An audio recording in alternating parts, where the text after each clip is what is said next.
तो चलिए बच्चों, अपन स्टार्ट करते हैं प्रीवियस क्लास के आगे।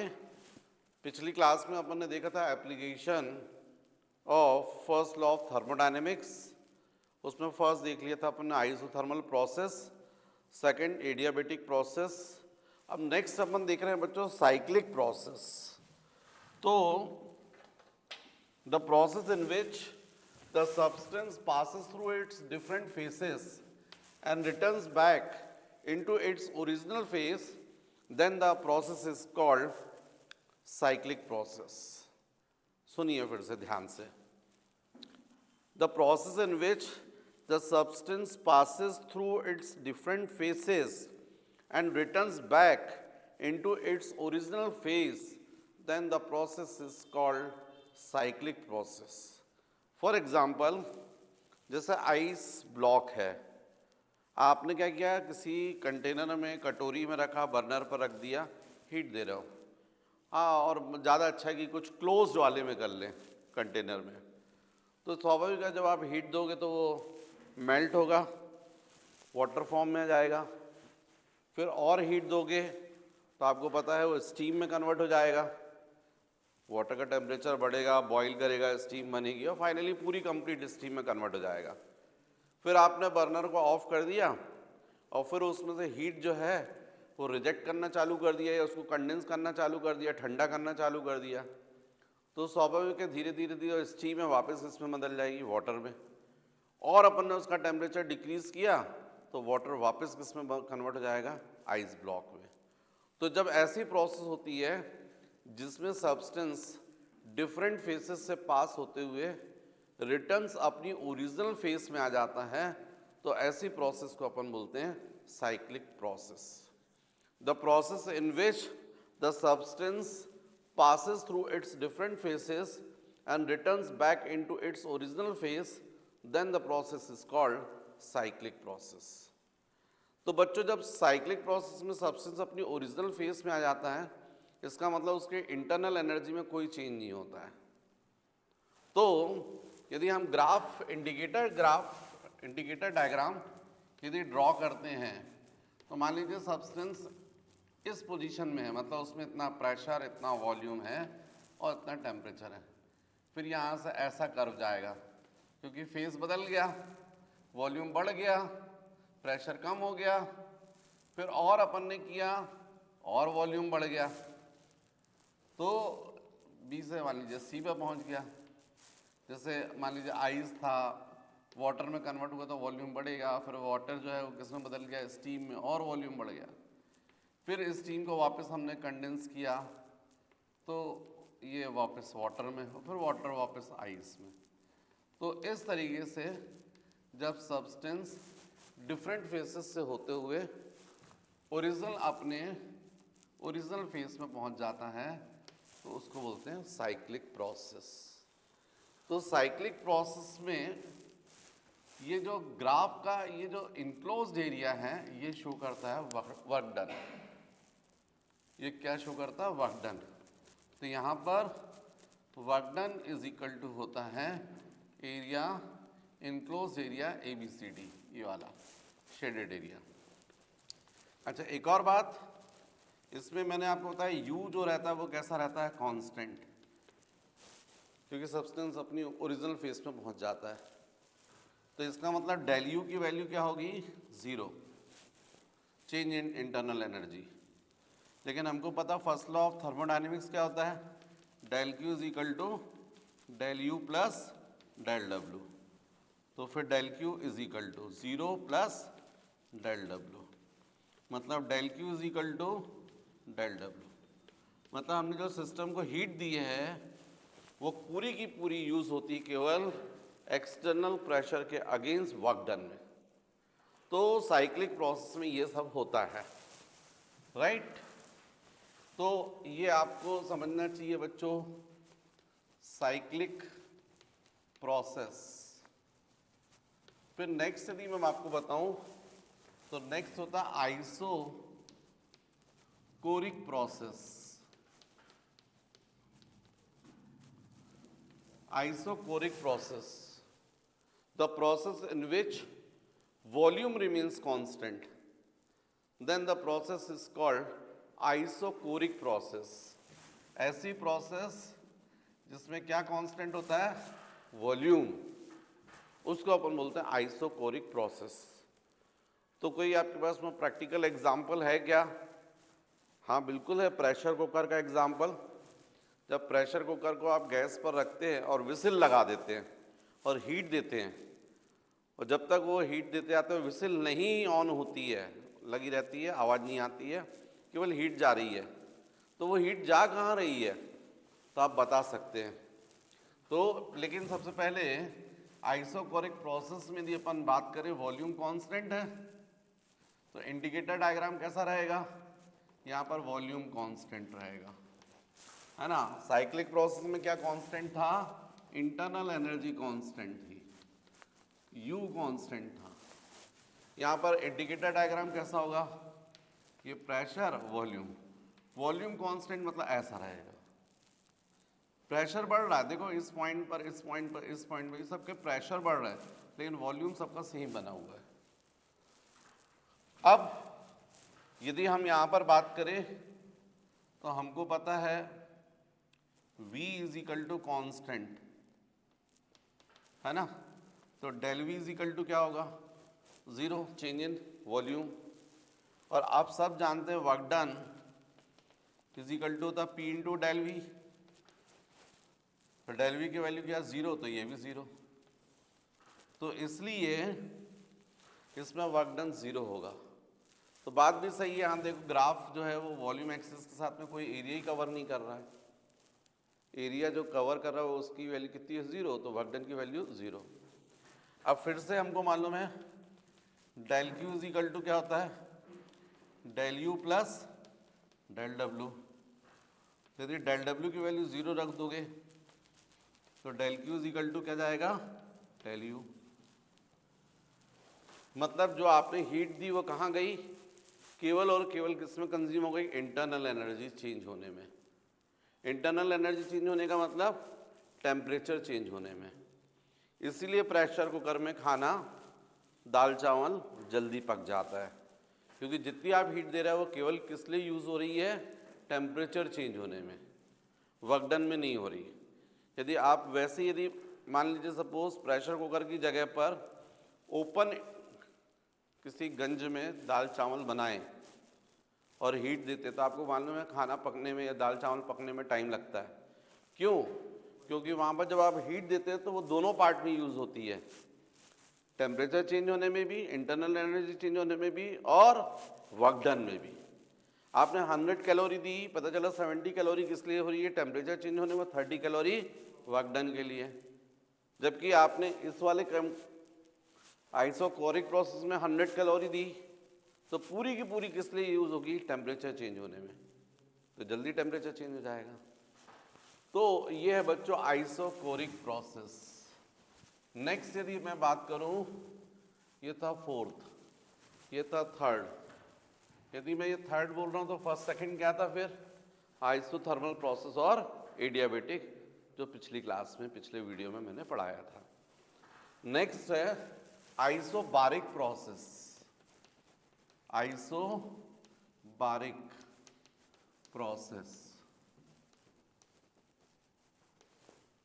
What is bar, unit of pressure. What is bar, unit of pressure. Iso मतलब सेम, तो आइसोबारिक प्रोसेस मतलब constant pressure. Thus, the process in which pressure remains constant is called isobaric process. तो isobaric process में जो system, उसका system का pressure कैसा maintain रहता है, कांस्टेंट। तो यदि अपन इंडिकेटर डायग्राम ड्रॉ करें, ये P और ये V, ऐसा आएगा ग्राफ। एक्सपांशन के केस में जब वॉल्यूम बढ़ रहा है, प्रेशर कैसा मेंटेन है, कांस्टेंट। और कंप्रेशन के केस में ऐसा आएगा ग्राफ, वॉल्यूम जब डिक्रीज हो रहा है तो प्रेशर कैसा बना हुआ है, कांस्टेंट। ये एक्सपांशन के केस में है और ये कंप्रेशन के केस में।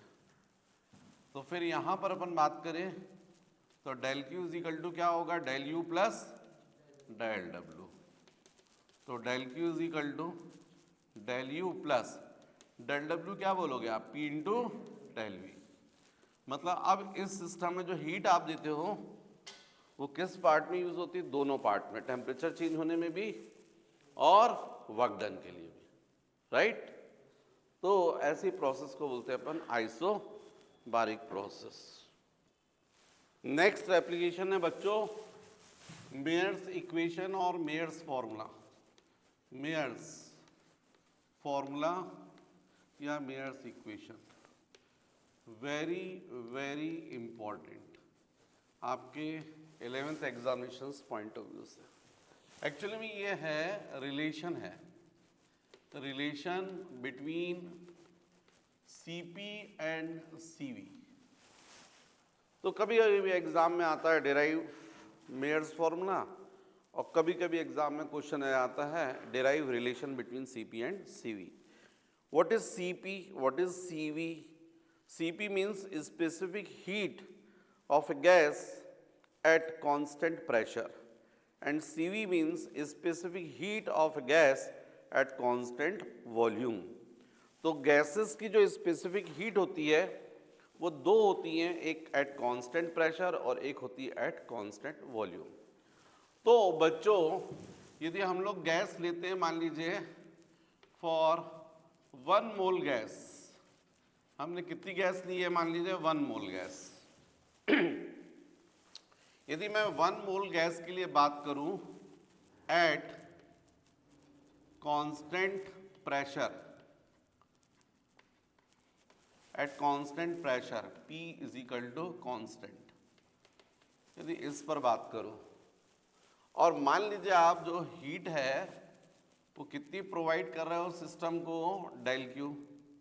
तो आपको मालूम है del Q is equal to क्या होगा, del U plus del W. Del Q is equal to del U plus del W.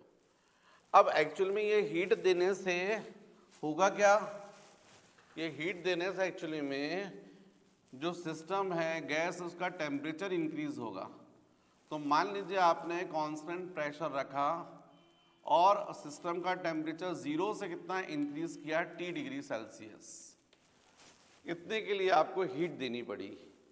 तो यदि आप बोलोगे डेल क्यू तो आप बोलोगे del U plus del W, ऐसा बोलोगे।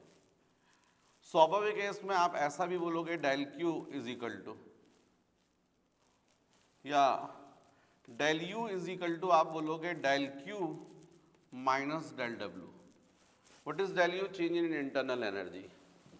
Del U is equal to, अब ये डेल क्यू की जगह क्या लिख सकते हो, तो आपको मालूम है डेल क्यू की जगह आप लिख सकते हो del Q is equal to, actual में होता है m into S into del T होता है। जो हीट सप्लाई करते हो किसके इक्वल होती है, mass into specific heat into change in temperature.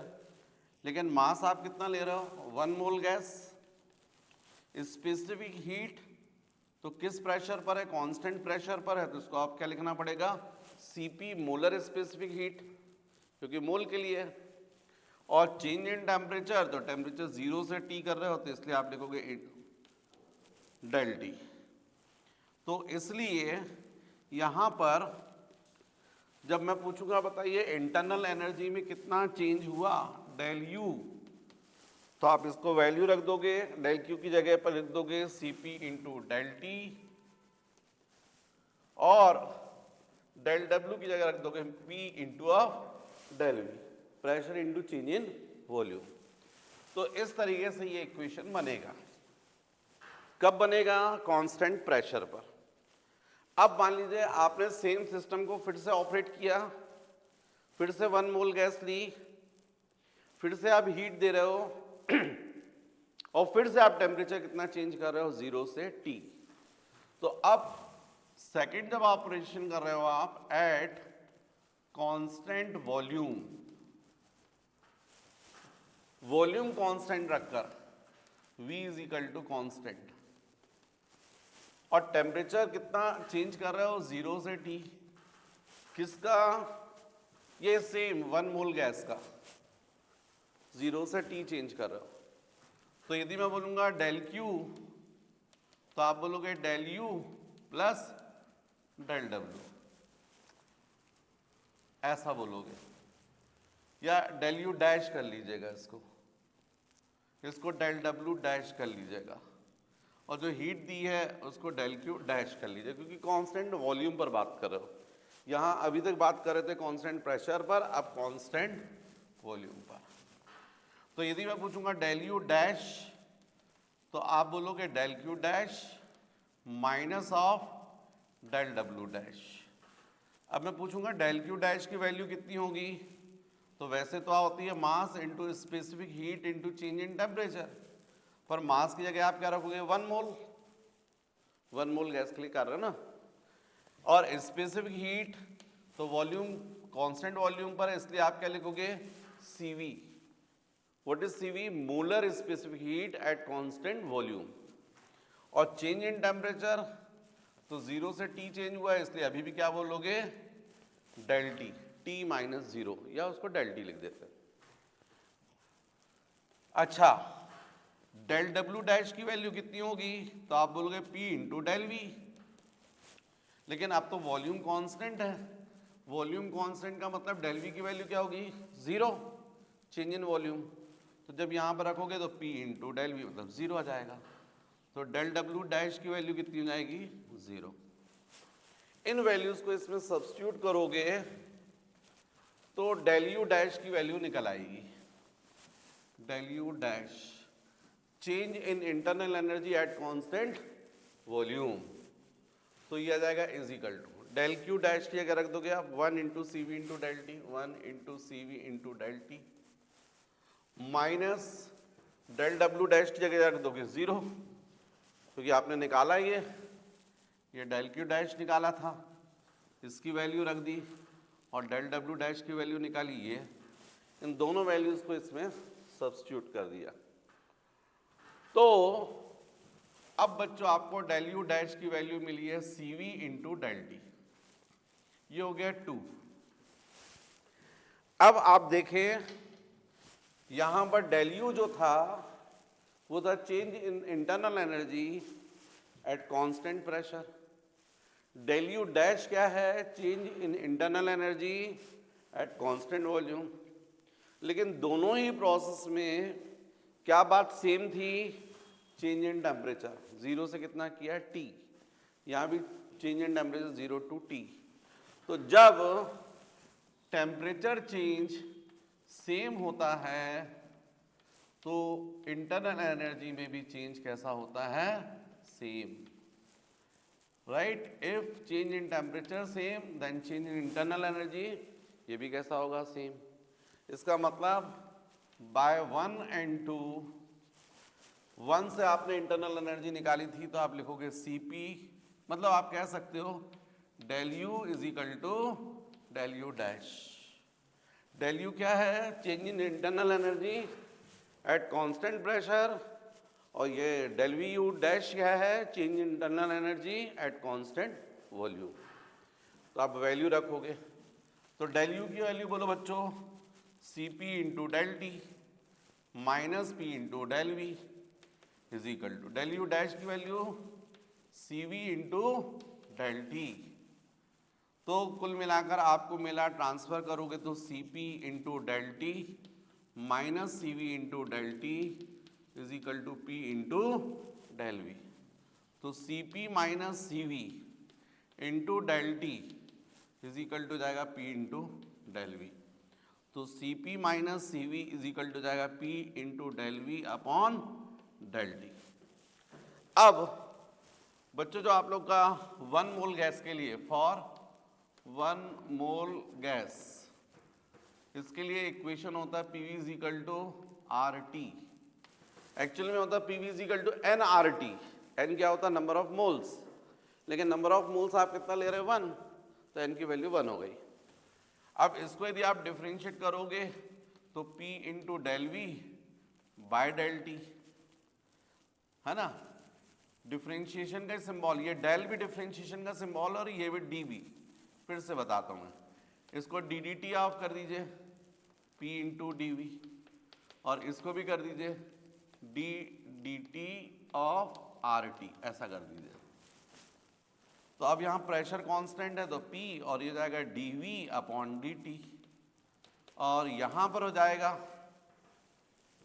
R constant तो dt अपॉन dt हो जाएगा।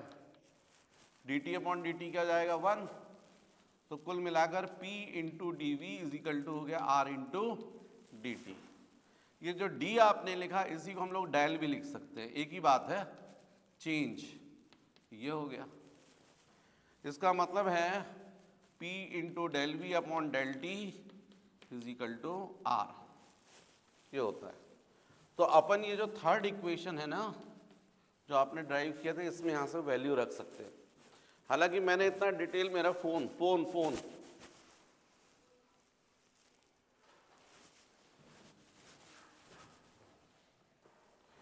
सॉरी बच्चों, ध्यान नहीं था कि रिकॉर्डिंग हो रही है। कोई बात नहीं, तुम तो कंटेंट पे ध्यान दो। तो बच्चों ये हो गया ऐसा, तो अब इसकी वैल्यू यहाँ पर रख दोगे बाय 3, तो क्या इक्वेशन बनेगा, Cp minus Cv is equal to of R।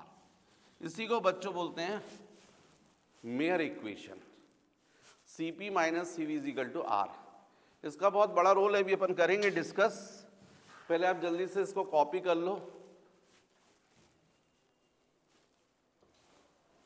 तो बच्चों हमने फाइनली रिलेशन देखा Cp minus Cv is equal to R। इससे आप देखो, समझो बात को, Cp इज इक्वल टू क्या हो गया, Cv प्लस R, है ना। इससे क्या प्रूफ हो गया, जब Cv में आप R ऐड करोगे तब क्या बनेगा, Cp। Cv जितना है वो तो है ही, प्लस R और एक्स्ट्रा, इसका मतलब Cp हमेशा ग्रेटर होता है Cv से। तो हमेशा जो गैस की जो दो स्पेसिफिक हीट होती है, एक कांस्टेंट प्रेशर पर और एक कांस्टेंट वॉल्यूम पर। कांस्टेंट प्रेशर पर मतलब specific heat of A gas at constant pressure Cp, Cv means specific heat of A gas at constant volume, and always Cp is greater than Cv।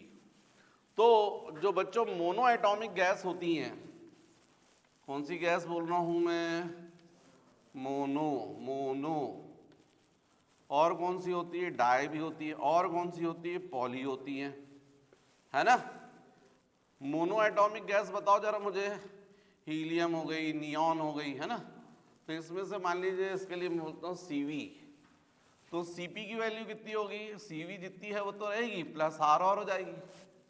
और जो gamma होता है वो होता है Cp Cv ratio, Cp Cv ratio को बोलते हैं गामा।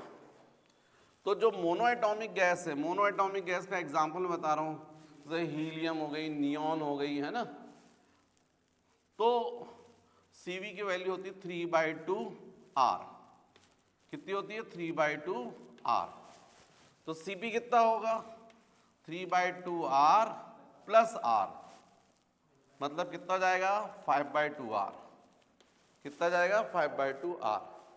और इसलिए रेशियो क्या होगा, वैल्यू रखो, Cp की वैल्यू 5/2 R अपॉन 3/2 R, तो R/2 कैंसिल हो जाएंगे, तो केवल क्या बचेगा, 3/5। इसलिए मोनो एटॉमिक गैस के लिए हमेशा गामा की वैल्यू कितनी होती है, 3/5। अब डाई एटॉमिक गैस जैसे हाइड्रोजन हो गया, ऑक्सीजन हो गया, नाइट्रोजन, इनके लिए तो Cv की वैल्यू होती है 5/2 R, कितनी होती है, 5/2 R। तो Cp की वैल्यू कितनी होगी, 5/2 R, 5/2 R plus R, 7/2 R हो जाएगी। गामा कितना होगा, 7/5, वैल्यू रख दो 7R/2 divided by 5R/2, R/2 cancel, 7/5। जो पॉली एटॉमिक गैस रहती है, फॉर एग्जांपल ओजोन, अमोनिया, है ना, इनके लिए Cv की वैल्यू होती है 3R, कितनी होती है, 3R। तो Cp की वैल्यू कितनी जाएगी, 4R, और इसलिए गामा कितना हो जाएगा, 4/3, राइट।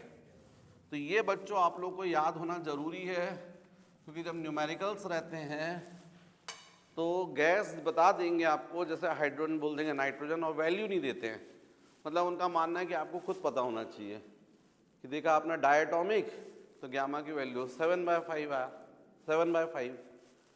मोनो है तो 3/5, पॉली है तो 4/3, राइट। जल्दी से कॉपी कर लीजिए बच्चों।